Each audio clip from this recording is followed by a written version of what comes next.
अस्सलामुअलैकुम, कैसे हैं आप सब। उम्मीद करती हूँ आप सब खैरियत से होंगे। आज मैं आप सबके लिए बहुत ही मज़ेदार रेसिपी लेकर आई हूँ।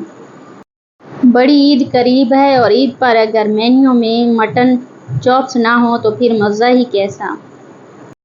इसलिए मैं आप सबके लिए बहुत ही आसान और लजीज सी रेसिपी लेकर आई हूँ।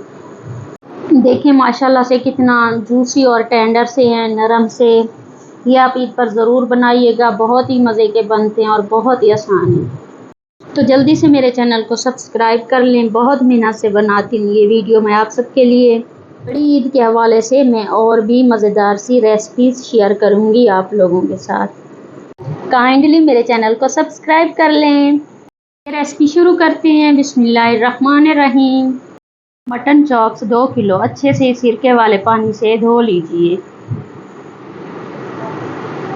अब एक कढ़ाई में मटन चॉप्स डाल दें। लहसुन का पेस्ट 1 टेबल स्पून, 1.5 लीटर पानी और हस्बे जायका नमक और हल्दी के साथ बॉयल कर लें 45 मिनट तक।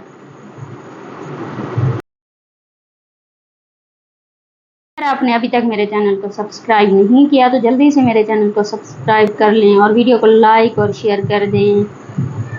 बेल आइकन को प्रेस कर दें ताकि मेरी हर नई आने वाली वीडियो सबसे पहले आप तक पहुंचे।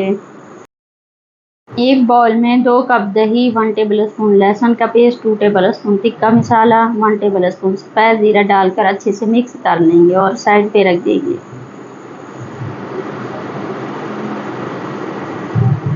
देखिए मटन चॉप्स बॉयल हो चुके हैं।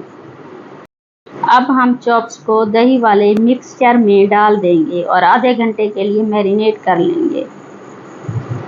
इससे पहले मैंने मसाला मटन चॉप्स की रेसिपी शेयर की है, वो भी आप ज़रूर ट्राई कीजिएगा। बहुत ही आसान, बहुत ही मज़े के बनते हैं। इन सबको अच्छे से मिक्स करके आधे घंटे के लिए फ्रिज में रख दें।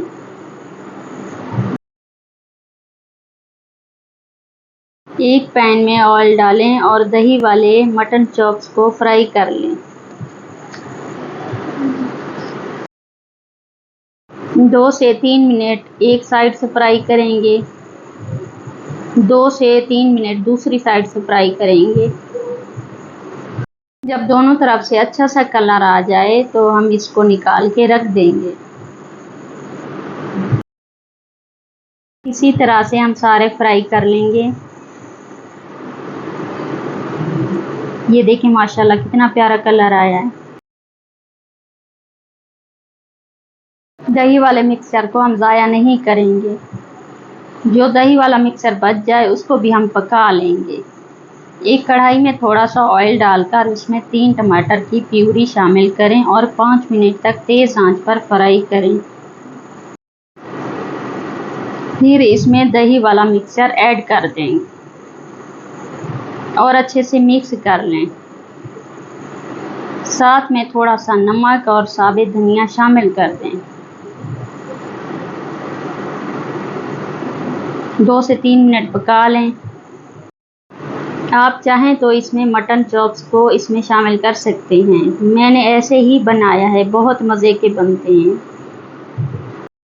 और चाहें तो अलग रख लें और चावलों के साथ सर्व करें, बहुत ही मज़ेदार लगते हैं। इसी तरह की आसान और मज़ेदार रेसिपी देखने के लिए मेरे चैनल को सब्सक्राइब, वीडियो को लाइक और शेयर कर दें। अपना और अपने प्यारों का बहुत सा ख्याल रखिएगा। मुझे दुआओं में याद रखिएगा। मिलते हैं नई वीडियो में नई रेसिपी के साथ। अल्लाह हाफिज़।